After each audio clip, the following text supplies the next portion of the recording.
وأصولهم وفروعهم وذوي الحقوق عليهم أجمعين أن الله يتغشاهم بالرحمة والمغفرة أن الله يغفر لهم ويرحمهم ويعلي درجاتهم الجنة ويعيد علينا من بركاتهم وأسرارهم وأنوارهم وعلومهم ونفحاتهم وكراماتهم وإمدادهم بالدين والدنيا والآخرة الفاتحة على هذه النية وعلى كل نية صالحة جالبة لكل خير دافعة لكل شر وإلى حضرة النبي محمد صلى الله عليه وآله وصحبه وسلم الفاتحة. أعوذ بالله من الشيطان الرجيم. بسم الله الرحمن الرحيم. الحمد لله رب العالمين الرحمن الرحيم مالك يوم الدين إياك نعبد وإياك نستعين اهدنا الصراط المستقيم صراط الذين أنعمت عليهم غير المغضوب عليهم ولا الضالين آمين. اللهم صل وسلم على سيدنا محمد الفاتح لما أغلق الخاتم لما سبق الناصر الحق بالحق والهادي إلى صراطك المستقيم وعلى آله وصحبه حق قدره ومقداره العظيم. اللهم أخرجنا من ظلمات الوهم وأكرمنا بنور الفهم وافتح علينا بمعرفة العلم وحسن أخلاقنا بالحلم وسهل لنا أبواب فضلك وانشر علينا من خزائن رحمتك يا أرحم الراحمين. Mana bacaan ini? Kalau benar apa sih? Dari bawah dari atas apa?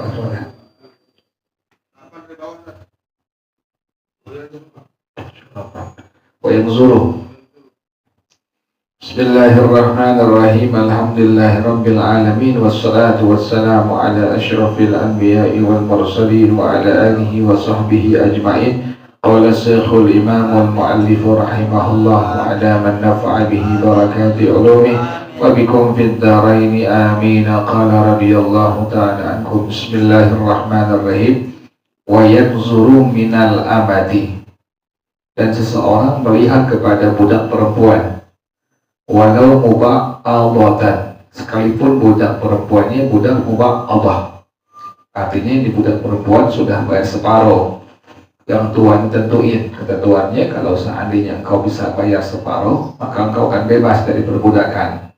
Dia baru bisa bayar setengahnya, separuhnya, maka ini disebut dengan budak perempuan yang muba'adah.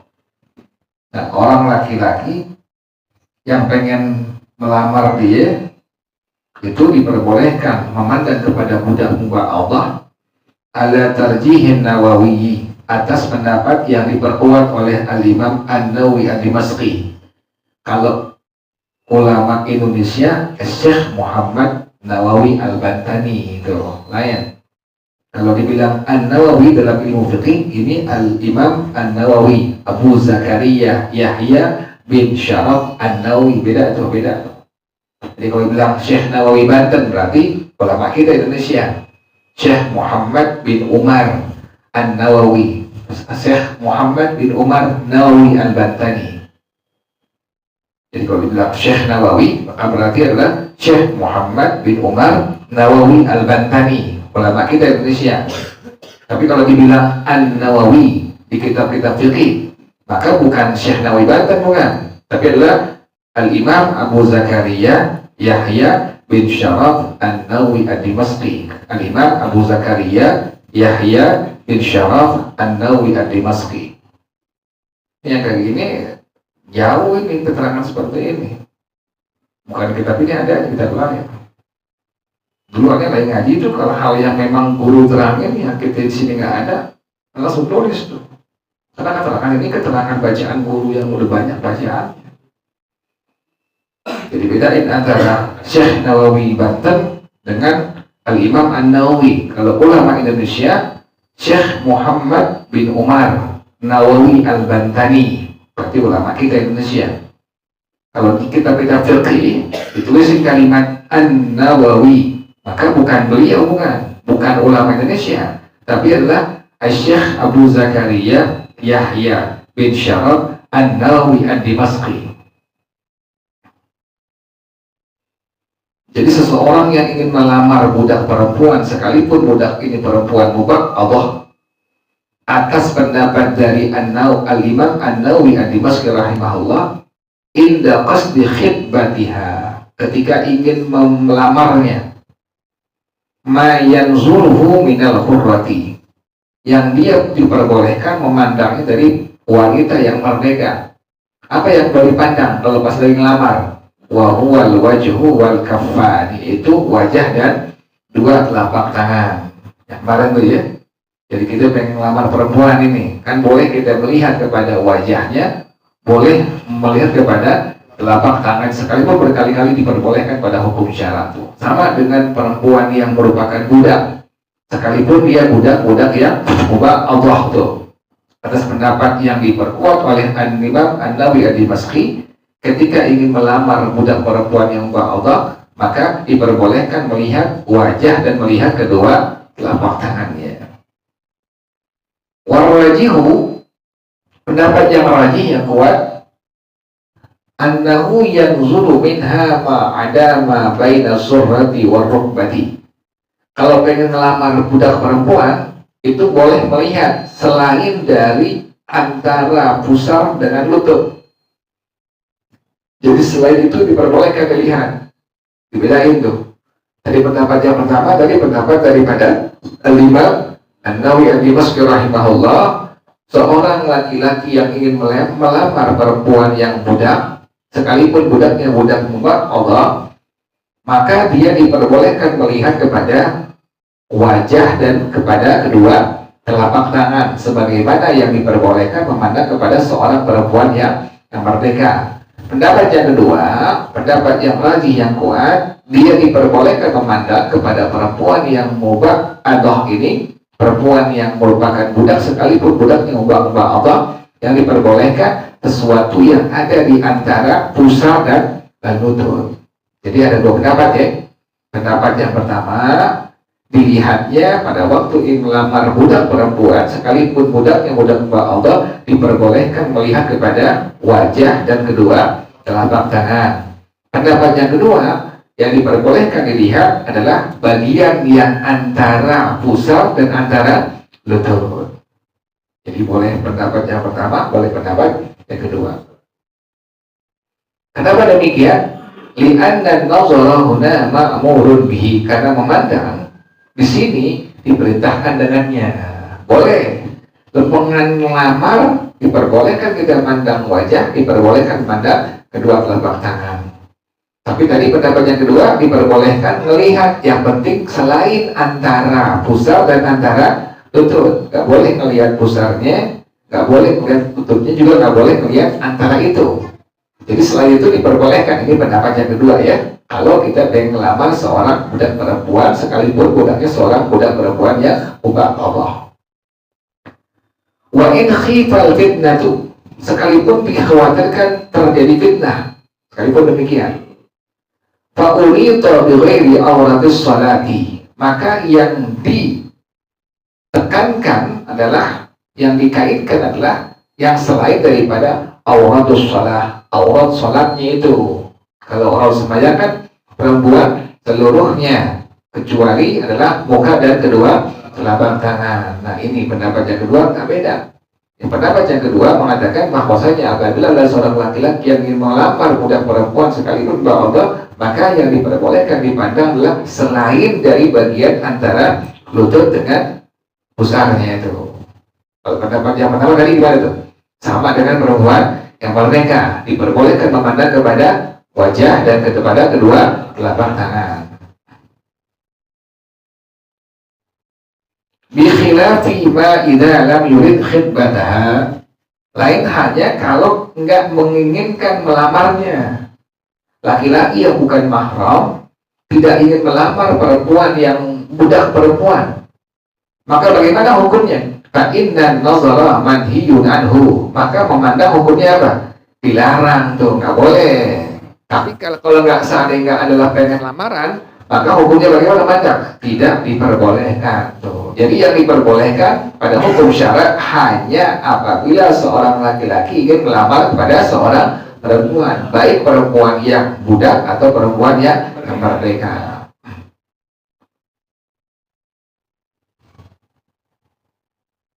Jadi kerjaan kita sekarang kerjaan haram bukan tuh? Haram gitu ya. Kalau kita pergi haji, kita umrah atau kita ke negara Arab, itu perempuan nggak kelihatan. Kita cuma melihat matanya doang kadang-kadang, seringnya itu. Atau paling kelihatan muka apa? Kedua. Setelah itu dia dosa begitu. Kalau di Jakarta lebih dari itu. Jakarta lebih dari itu. Artinya keseharian kita, mata kita ini udah zina mata semua gitu. Siapa balik. Kita keluar rumah aja udah apa? Kelihatan semua. Kita nggak bisa nutup kemungkinan itu, kita nggak bisa nutup itu semua, nggak bisa. Mau siapa yang pasti kelihatan semuanya.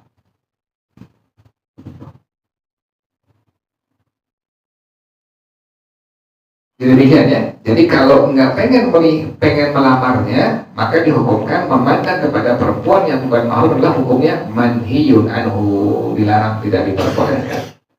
Walau yughairil aurati, sekalipun bukan auratnya. Bukan auratnya nggak boleh dipandang. Dalilnya mana? Bidalili hurmatin nazari ila wajhil hurrati wa badaniha. Dengan dalil haram memandang kepada wajah dan badan seorang perempuan yang merdeka. Nggak boleh gitu. Kita mandang wajah perempuan yang bukan mahram kita, nggak boleh. Kita ngeliatin badan perempuan yang bukan mahram kita, hukumnya bagaimana? Tidak diperbolehkan. Akui ini semua dosa yang dikerjain, dosa mata kita ini banyak itu.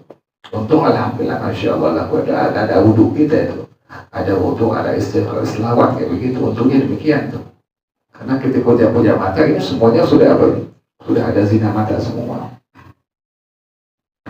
Wan nazaru ba'dal khidmati, dan memandang setelah ada lamaran, qila innahu khilaful aula. Ada ulama yang bilang khilaful aula. Ini khilaful aula di atas makruh.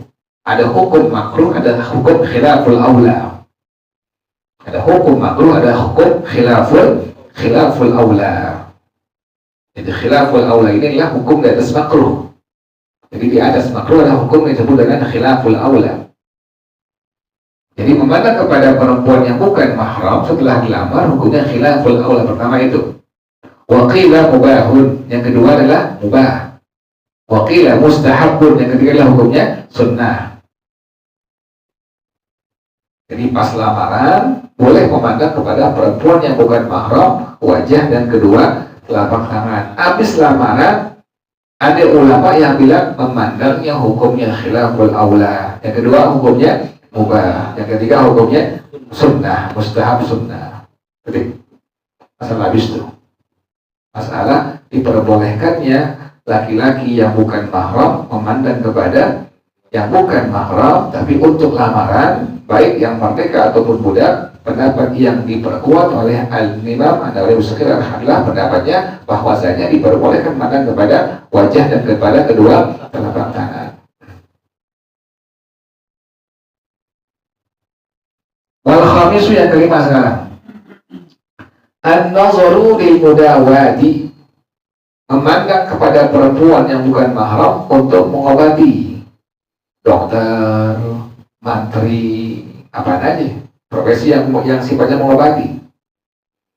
Kafasdin, seperti fasad di sangrai. Wahijamatin, seperti bekam. Wa ilajin, pengobatan. Dokter nih, ilaj. Wanahwi damamila, wanahwi damamila, seumpama misalnya obatin bisul, obatin jerawat, obatin koreng. Dokter lagi ngobatin perempuan, gitu. Ini bagaimana hukumnya? Fayajuzu nazarut tabibi minal ajnabiyyati ilal mawadi illati yahtaju ilaiha fil mudawati. Maka boleh bagi seorang dokter dari perempuan yang bukan mahramnya kepada memandang kepada tempat-tempat yang dia butuh memandangnya pada pengobatannya. Boleh dokter tuh. Dokter diperbolehkan mengobati perempuan sekalipun perempuannya bukan perempuan yang apa? Yang mahramnya. hatta mudawatil farji, sampai mengobati kemaluan diperbolehkan tuh kayak begitu. Diperbolehkan seorang dokter itu kan diangkat sumpah. Diperbolehkan seorang dokter laki-laki untuk mengobati seorang perempuan yang bukan mahramnya, sekalipun perempuannya bukan perempuan yang bukan mahramnya, dan sekalipun yang diobati adalah kemaluannya, diperbolehkan pada hukum syarat. Nah sekarang gimana teknisnya yang bolehnya nih? Nah ini yang kita kudu tahu nih di sini. Jadi jangan sampai di sini titik, ini belum titik masih koma ini. Jadi seorang dokter laki-laki diperbolehkan mengobati perempuan yang bukan mahramnya, sekalipun pada pengobatan kemaluan tuh. Tapi ingat, ini masih koma nih, belum titik nih. Nah, bagaimana bolehnya? Wa yakunu dzalika ayyin nazaru tabibi minal ajnabiyyati bi huduri mahramin lil mu'alaji. Dan hal itu artinya bagaimana? Pandangan seorang dokter kepada perempuan, pasien perempuan yang bukan mahramnya harus dengan kehadiran mahram bagi perempuan yang diobati tadi. Harus ada apa itu? Harus ada mahramnya tuh. Wajib ada mahramnya. Wajib ada mahramnya.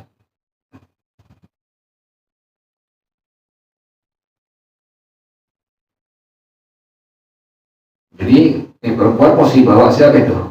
Anak laki-laki dia, ponakan laki-laki dia, atau bapak dia, atau kakek dia, atau paman dia. Itu wajib hukumnya demikian tuh. Walaupun an yakuna al-mahramu unta in kana al-mu'alaju unta in kana al-mu'aliju unta ka ummihi la dzakaran ka abihi hadran min al-khalwatil muharramati. Dan adalah mahram itu adalah perempuan jika yang mengobati perempuan seperti ibunya, bukan laki-laki seperti ayahnya, karena khawatir nanti ada khalwat, ada hukum jadi khalwat diharamkan. Laki-laki perempuan berdua di sebuah tempat disebut dengan khalwat. Inilah disebut dengan al-khalwatul muharramah, khalwat yang diharamkan.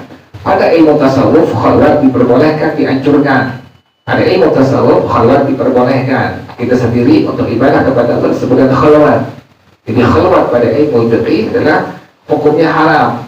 Seorang laki-laki dengan perempuan yang bukan mahramnya berdua-duaan di sebuah tempat disebut dengan khalwat, hukumnya haram.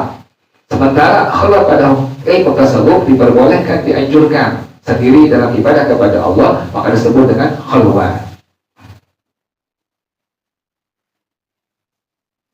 Jadi kalau dokternya laki-laki, kemudian pasiennya perempuan, maka ini pasien wajib bawa mahramnya atau begitu, bawa anak laki-lakinya, bawa keponakan laki-lakinya, bawa bapaknya, biar nggak terjadi apa?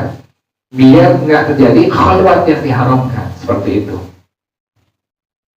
Atau kalau dokternya dokter laki-laki, si dokter bawa anak perempuannya itu begitu, dokter bawa ibunya, dokter bawa neneknya, biar nggak terjadi apa? Khalwat, itu demikian. Sampai kayak itu agama menjaga tuh. Jadi kalau mu'alij begitu ya, ini mu'alij dokternya yang obatin ya. Jadi dokternya bawa apa? Bawa anak perempuannya dokter, pas lagi ngobatin perempuannya bukan mahramnya, dokternya bawa anak perempuannya, atau dokternya bawa ibunya itu, sampai kayak begitu tuh. Nah sekarang bagaimana perempuan yang diobatinya? Wa amma mahramul mu'alajati, kan dari siapa tuh? Dokternya tuh. Jadi dokternya wajib bawa anak perempuannya, atau dokter wajib bawa ibunya, atau wajib dokter bawa neneknya atau tantenya tuh. Demikian tuh, biar tidak terjadi khalwat yang diharamkan. Sekarang bagaimana dari sisi perempuan tadi yang bukan mahram yang sedang diobati dokter tersebut? Wa amma mahramul mu'alajati, adapun mahram dari perempuan yang diobati tadi, fayakunu dzakaran ka abiha, adalah laki-laki seperti bapaknya tuh. Ini perempuan yang diobati bukan mahram dokter ini, maka ini perempuan yang diobati bawa siapa tuh? Bapaknya, bawa anak laki-lakinya, bawa pamannya, bawa kakek, demikian tuh. Idza kana al-mu'aliju dzakaran, apabila dokternya yang mengobatinya adalah laki-laki. Jadi kalau dokter laki-laki, dia wajib bawa, kalau ini perempuan yang diobati nggak bawa mahramnya, si dokter yang bawa mahramnya, bawa sampai itu ibunya, anak perempuannya, neneknya, tantenya, biar tidak terjadi khalwat yang diharamkan. Atau dokternya nggak bawa, yang bawa si pasien perempuan tadi itu dibawa, anak laki-lakinya dibawa, bapaknya dibawa, kakeknya, atau dibawa pamannya tuh. Tujuannya biar tidak terjadi khalwat yang diharamkan. Al-unta ka ummiha, atau perempuan sama seperti ibunya tuh, demikian diperbolehkan seperti itu. Jadi diperbolehkan seperti pada hukum syara, dokter laki-laki mengobati perempuan yang bukan mahram. Tadi kan tadi dengan syarat harus ada mahramnya, mahram dari dokter yang ngobatin atau dari perempuan yang mahramnya ini adalah dari perempuan yang sedang diobati. Jadi boleh dari perempuan yang diobati yang bukan mahram dokter tadi, boleh dari apa? Dari dokter itu. Wallahu a'lam bishawab. Yang sering dari pasien, bukan dari dokter yang sering sih. Dokter repot orang perempuannya apa? Perempuan praktek.